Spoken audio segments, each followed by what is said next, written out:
बिस्मिल्लाहिर्रहमानिर्रहीम। अल्लाहुम्मा रब्बि ज़िदनी इल्मा। अज़ीज़ तालिब इल्मों, हम आप लोगों के साथ चैप्टर नंबर 5 के लेक्चर नंबर 5 के साथ हाज़िर हैं।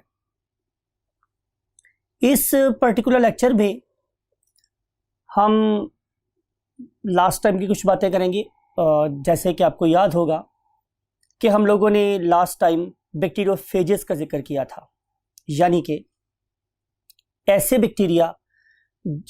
ऐसे वायरसेस जो बैक्टीरिया को इन्फेक्ट करते हैं, बैक्टीरिया में डिजीज़ कॉज करते हैं और सम टाइम उनको खा तक जाते हैं। उन्हें हमने नाम दिया था, याद होगा आप लोगों को, बैक्टीरियोफेजेस। और इसके लिए हेरल और डी टॉट नामी साइंटिस्ट ने काम किया था और इस लंबी रिसर्च के रिजल्ट में पता चला कि बहुत से वायरसेस बैक्टीरिया को खा पी जाते हैं। अब हम जो बात करने वाले हैं वो ये है कि अगर एक वायरस बैक्टीरिया को अटैक करता है, राइट, तो उसका जो मोड ऑफ एक्शन है, मीन वो किन किन स्टेप्स से गुजरने के बाद बैक्टीरिया के अंदर अपनी लाइफ साइकिल कंप्लीट करता है, वो हम अंडरस्टैंड करेंगे। मैं आप लोगों को एक बात और भी याद करना चाहता हूँ कल वाली, वो ये थी कि जो एंटीबायोटिक्स होती हैं, ऐसी मेडिसिन जो बैक्टीरिया के अगेंस्ट यूज़ होती हैं, उन मेडिसिन का कोई रोल नहीं है in controlling the life cycle of viruses. और एक बात इंपॉर्टेंट आपको याद करवानी है, रीइंफोर्स करवानी है, बार बार आपको बतानी है, वो ये कि वायरसेस का अपना एक लाइफ साइकिल होता है। जब तक वो लाइफ साइकिल कंप्लीट नहीं होगा, ये वायरसेस आप ऑर्गेनिज्म या अपने होस्ट को नहीं छोड़ते। एक बात आपको एक और याद करवानी थी कल के लेक्चर में से, कि जो हमारे वायरसेस है ये ऑब्लिगेट पैरासाइट्स होते हैं। इसका मतलब है इनके अपने पास कोई मेटाबॉलिक मशीन नहीं है और ये सारी की सारी जो मशीनरी है वो अपने होस्ट की यूज़ करते हैं। तो इस रेफरेंस से हम स्टडी करने वाले हैं आज life cycle of the viruses.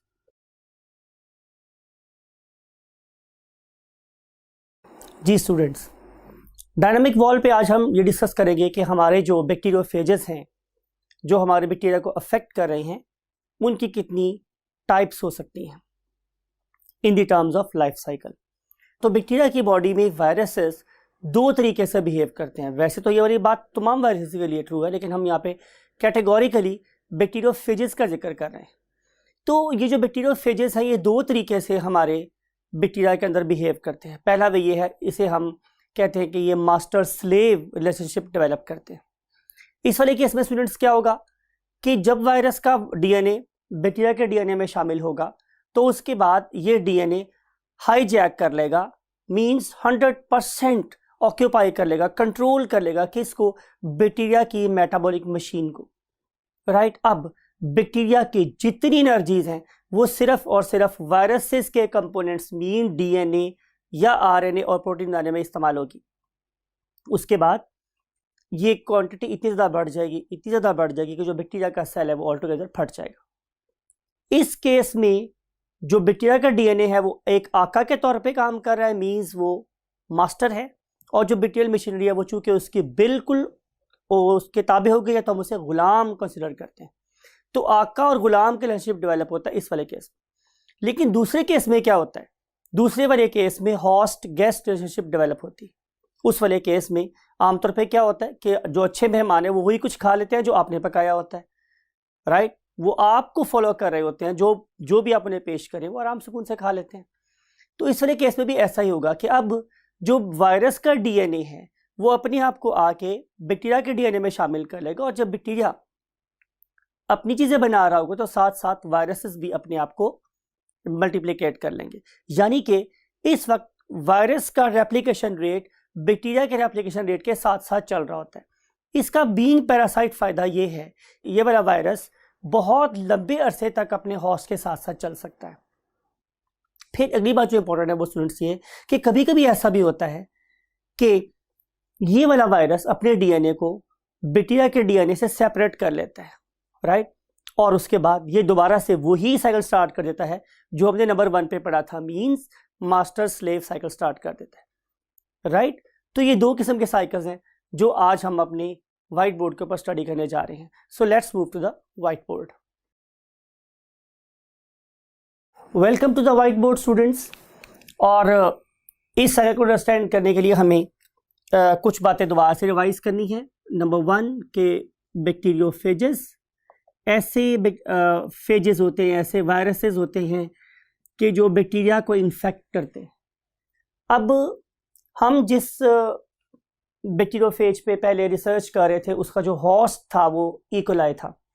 तो हम लोगों ने इस पर्टिकुलर होस्ट को लेकर जब हमने इसकी इलेक्ट्रॉन माइक्रोस्कोपी की तो हमें पता चला कि ये जो बैक्टीरियोफेजेस हैं बेसिकली ये इनकी शक्ल किसी टैडपोल से मिलती है, और ये शक्ल कुछ वैसी है जैसी कि हमने लास्ट लेक्चर में स्टडी किया था। आपको याद होगा कि इसके अंदर इसका एक हेड था, समथिंग लाइक इट, और उस पर्टिकुलर हेड के नीचे फिर हमारे पास दो किस्म की ट्यूब्स थी।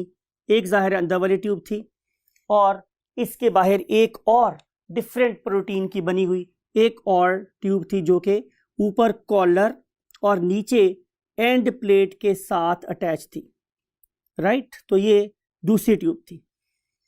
अंदर वाली ट्यूब के ऊपर एक और प्रोटीन की बाहर वाली ट्यूब प्रेजेंट थी जो ऊपर एक कॉलर वाली पॉइंट पे अटैच थी। ये tube this point is called edge collar, और जो इसका नीचे वाला एंड है वो एंड प्लेट के साथ अटैच था, एंड प्लेट के साथ। और अगर आप इसको किसी चीज़ से एनालॉगस करना चाहें तो फिर आप इसे एनालॉगस कर सकते हैं एक सिरिंज के साथ। आपको पता है सिरिंज में भी ऐसे ही होता है कि बाहर एक ट्यूब होती है और उसके अंदर एक वो रबर बंजर के साथ सेकंड रॉड है जो मेडिसिन इंजेक्ट करने का काम आ रहा होता है। ये बिल्कुल कुछ वैसा ही डिवाइस ने बनाया हुआ है जिसकी मदद से ये वाला वायरस अपने डीएनए को बैक्टीरिया की बॉडी में इंसर्ट कर सकता है। So never forget the importance of this very device. ये बेसिकली वो डिवाइस है जो इस तरफ से डीएनए को सक करेगा और फिर उसके बाद इसे होस्ट के सेल में इंजेक्ट कर देगा। फिर एंड पे यहाँ पे एक पॉइंटेड स्ट्रक्चर लगा हुआ है स्टूडेंट, समथिंग लाइक इट, और ये जो पॉइंटेड स्ट्रक्चर है ये बेसिकली इस पर्टिकुलर वायरस को हेल्प करेगा कि वो अपना डीएनए उठा के किस में डाल दे, जाहिर है होस्ट की बॉडी में डाल दे। फिर आपको ये भी याद है कि इसी मोटर एंड प्लेट के साथ हमारे पास क्या अटैच थी, इसकी बहुत सारी लेग्स, और ये हमने आप लोगों को ये इस इमेज में भी दिखाया हुआ है। फिर आपको ये याद है कि इसके अंदर क्या प्रेजेंट था स्टूडेंट्स, जाहिर है एक हाइड्रेटिव मटेरियल, और वो हाइड्रेटिव मटेरियल या तो डीएनए हो सकता था या फिर आरएनए हो सकता था। So let's start with the life cycle. एक बात और भी याद रख लीजिए चले, वो ये है कि हमारे पास इसकी डिफरेंट टाइप्स थी बैक्टीरियोफेजेस की, जैसे कि हम लोग T1, T2 और T4 के नाम से जानते हैं। अब इसके अलावा भी बहुत सी टाइप्स हैं और अब हम बहुत सारे होस्ट इस्तेमाल कर सकते हैं। फॉर एग्जांपल ज़रूरी नहीं है कि हम लोग सिर्फ एस्केरिशिया कोलाई पर रिसर्च करें, हम लोग और डिफरेंट किस्म के बैक्टीरिया जैसे कि न्यूमोकोकस हो गया, कोकाई हो गए, बैसिलाई हो गए, तो इन डिफरेंट किस्म के वायरसेस को हम डिफरेंट किस्म के बैक्टीरिया के साथ रिसर्च में यूज़ कर सकते हैं। सो बात ये स्टूडेंट्स हो रही थी आप लोगों के साथ कि अब हम देखेंगे कि ये वाला वायरस एक बैक्टीरिया के अंदर अपना लाइफ साइकिल कैसे कंप्लीट कर रहा है। तो आंसर इज दिस कि इसका लाइफ साइकिल डिवाइडेड है डिफरेंट फेजेस में, जिसको हम लोग 1 बाय 1 डिवाइड करेंगे। इसमें जो सबसे पहली फेज है उसे हम लोग नाम देते हैं स्टूडेंट्स क्या, एडजॉर्प्शन स्टेज। एडजॉर्प्शन।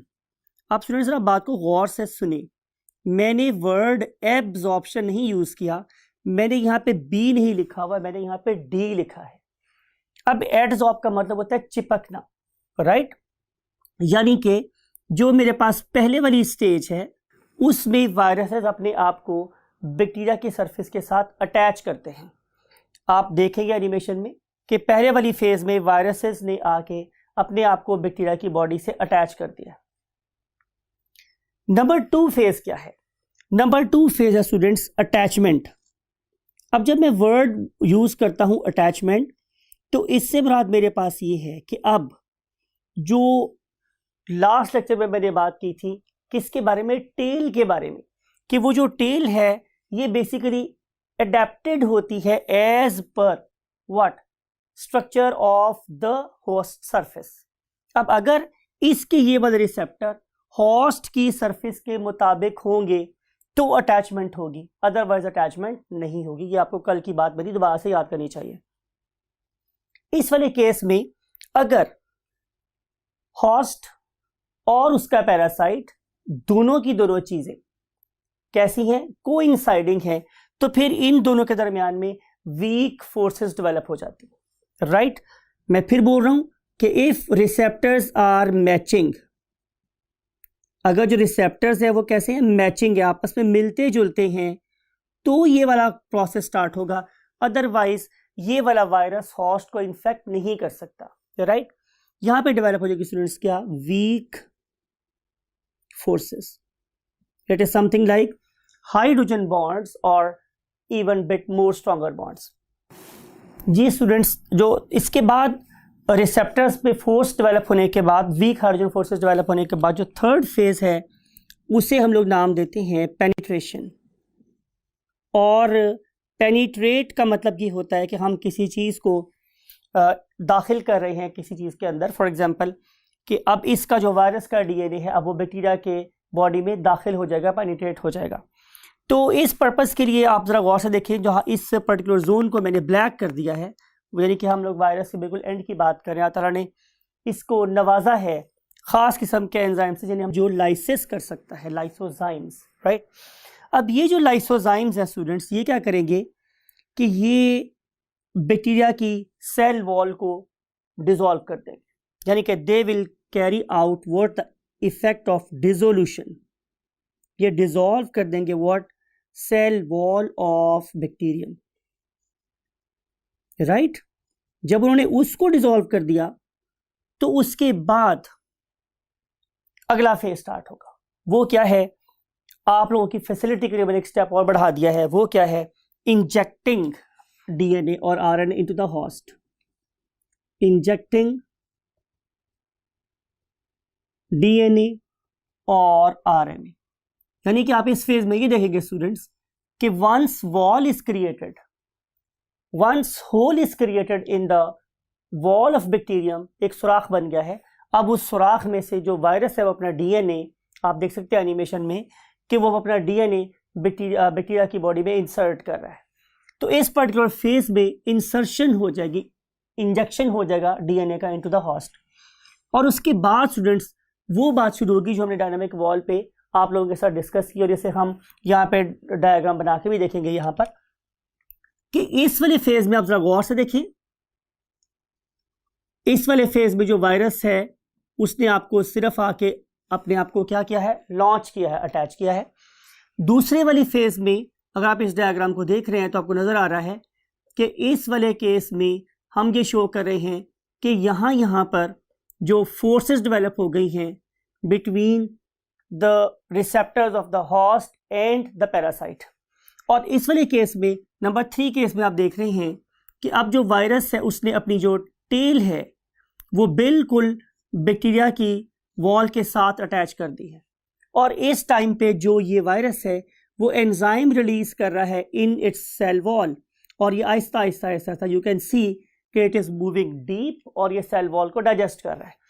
अगले वाले फेज में आपने ये देखा स्टूडेंट्स, आप नजर देखेंगे आप लोग कि इस वाले फेज में जब होल कंप्लीट हो गया है, बिल्कुल कंप्लीट हो गया है, अब वो जो मैंने आपको इंजेक्शन का कॉन्सेप्ट दिया था उसके रिजल्ट में ये वाला वायरस अब अपने डीएनए को यहां से मूव करवा रहा है, कहां, इसके अंदर। तो नाउ यू सी कि अब ये वाला डीएनए इस पॉइंट से इस पॉइंट तक मूव कर गया है, इसे हम लोग नाम देते हैं व्हाट, इंसर्शन और पेनिट्रेशन। इस पॉइंट के बाद डिसाइड होगा कि इस पर्टिकुलर वायरस का साइकिल किस तरीके से होगा, कैसा चलेगा।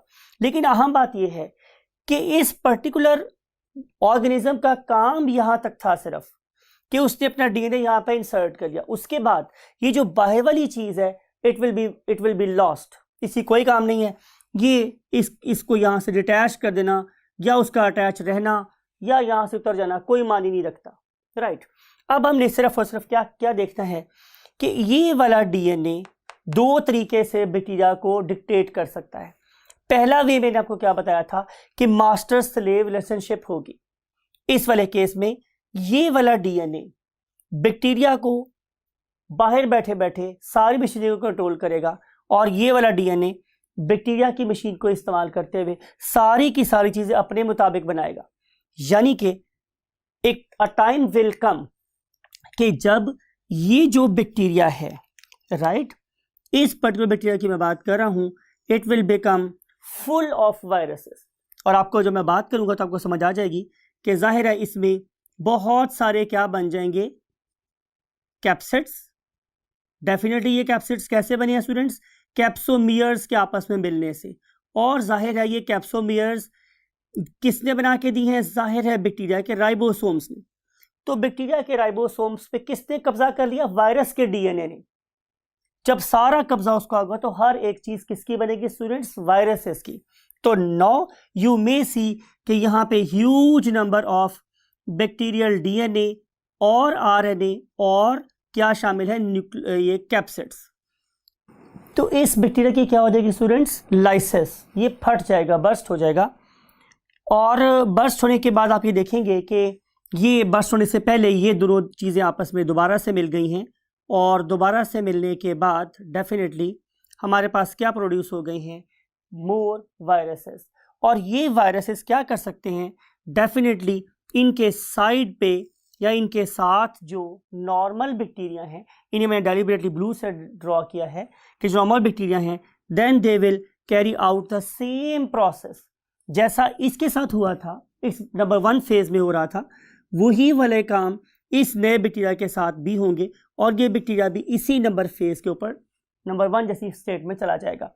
तो इस तरीके से ये जो वायरसेस हैं ये क्या कर रहे हैं स्टूडेंट्स, डिफरेंट बैक्टीरिया की साथ अटैचमेंट करते हैं, उनके साथ वीक फोर्सेस डेवलप करते हैं, उसके बाद अपना डीएनए इंसर्ट करते हैं, उनकी मशीनरी को ऑक्यूपाई कर लेते हैं और फिर सारा काम उससे अपना करवाते हैं। तो ये सारे के सारे 5 फेजेस हैं जो बेसिकली मास्टर स्लेव रिलेशनशिप में हमारे साथ चलते हैं। इसलिए मैं इस पर्टिकुलर साइकिल को मास्टर स्लेव साइकिल के नाम से लिख रहा हूँ, और मैं इसे बोलता हूँ कि ये लाइटिक लाइफ साइकिल है, लाइटिक लाइफ साइकिल। इस वाले केस में बैक्टीरिया की बॉडी फट गई थी, इसलिए हम इसे लाइटिक बोलते हैं। लेकिन एक किस्म का साइकिल और भी था, आपको याद है, आप लोगों की बुक में वो डायग्राम इसके नीचे ही साथ अटैच है, लेकिन मैं आपकी कन्वीनियंस के लिए इसको और बेहतर तरीके से लास्ट फेज में ड्रॉ कर रहा हूँ।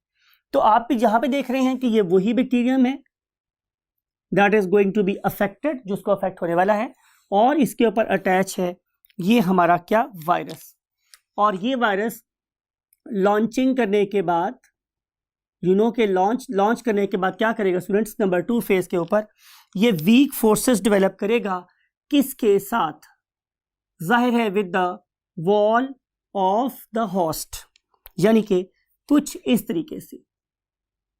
अब ये वाला साइकिल मैंने इतनी मरतबा रिपीट कर दिया स्टूडेंट्स, इतनी दफ़ा ये बातें रिपीट हो गई हैं कि अब तो ये बातें शायद आप लोगों को हिफ्स हो गई होंगी, राइट। तो सेकंड स्टेप में यहाँ पे वो फोर्सेस डेवलप हो रहे हैं, और थर्ड वाले पॉइंट पे यू मे सी कि अब पेनिट्रेशन हो रही है, राइट। इस पर्टिकुलर पॉइंट से जो वायरसेस हैं, they are injecting their DNA into the host body, ठीक है, होस्ट बॉडी के अंदर इंजेक्ट कर रहा है अपना डीएनए इस पर्टिकुलर पॉइंट से इस पर्टिकुलर पॉइंट तक। हमने इसे नाम दिया था व्हाट, पेनिट्रेशन या इंसर्शन। और इससे आगे वाली फेज में जो कि डेफिनेटली इस वाले स्टाइल से डिफरेंट है, अब क्या हो रहा है स्टूडेंट्स कि जरा गौर से देखिएगा, I need your attention more than 100%।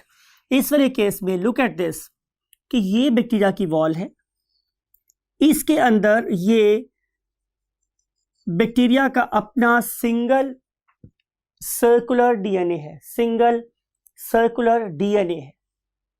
और ये मेरे पास प्रेजेंट है linear DNA of viruses, right. ये याद रखने वाली बात है कि ये एक से लीनियर डीएनए या आरएनए का मॉलिक्यूल है, वट एवर, लीनियर डीएनए और आरएनए।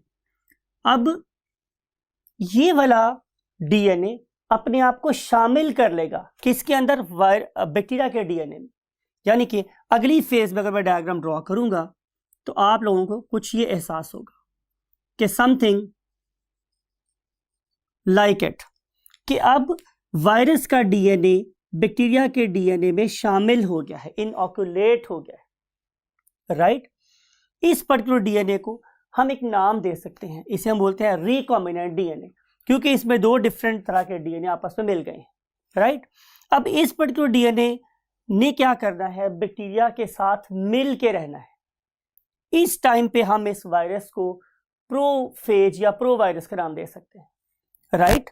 अब इसकी मल्टीप्लिकेशन किसके साथ एसोसिएटेड है? बैक्टीरिया के डीएनए के मल्टीप्लिकेशन के साथ या रेप्लिकेशन के साथ। यानी कि अगर ये वाला डीएनए अपने आप को डुप्लीकेट कर रहा है, जो मैं आपको शो करने की कोशिश कर रहा हूं, जो you may find this thing, कि अगर ये अपने आप को डुप्लीकेट करने की कोशिश कर रहा है तो साथ साथ वायरस का डीएनए भी रेप्लिकेट हो रहा है, यू मे से इट, राइट। और आप लोग एक कॉन्सेप्ट पढ़ के आए हैं ग्रेड 9 में, वो स्टूडेंट कॉन्सेप्ट क्या था?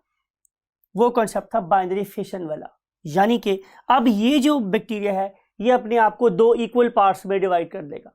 जब ये वाला प्रोसेस हो रहा होता है तो आपको ये बात पता है कि एक डीएनए इस तरफ मूव कर जाता है जो शायद ओल्ड है, और जो नया बना हुआ डीएनए है वो इस तरफ मूव कर जाता है, राइट। से हमने इस बैक्टीरिया को 2 डॉटर बैक्टीरियम में डिवाइड कर दिया, राइट। हमने इस पेरेंट बैक्टीरियम को 2 डॉटर बैक्टीरिया में डिवाइड कर दिया by the process of what? Binary fission. तो आप लोग क्या फाइंड करेंगे कि अब इन दोनों के अंदर इस पर्टिकुलर वायरल डीएनए की कॉपी मौजूद है। तो हेंस ये बैक्टीरिया के साथ साथ चलता रहेगा। इस किस्म के लाइफ साइकिल को हम लोग नाम देते हैं स्टूडेंट्स क्या? होस्ट गेस्ट रिलेशनशिप वाला साइकिल, और हम इसे नाम देते हैं क्या? Lysogenic life cycle. Lysogenic life cycle. इसको साइक्लिक शो करने के लिए हम क्या लगा सकते हैं स्टूडेंट्स? ज़ाहिर है इसमें एरोस लगा सकते हैं, राइट, समथिंग लाइक इट। और फिर जो काम इस बैक्टीरियम के साथ हुआ है, जाहिर है वही वाला काम इस बैक्टीरियम के साथ भी होगा। लेकिन याद रखने वाली बात यह है कि ये वाला प्रोसेस मींस ये वाला साइकिल, जिसे हमने क्या नाम दिया था? लाइसोजेनिक लाइफ साइकिल, ये कभी भी इस वाले लाइफ साइकिल में शिफ्ट हो सकता है। और इस प्रोसेस को हम लोग नाम क्या देते हैं students? Induction. We call it as what? Induction. This process और phase is called as induction. So that's all about the life cycle of what? Viruses. अगले लेक्चर में हम आप लोगों के साथ मुलाकात करेंगे किस फेज में? डिफरेंट टाइप्स ऑफ डिजीजेस में, वायरल डिजीजेस के साथ। Take very good care of yourself.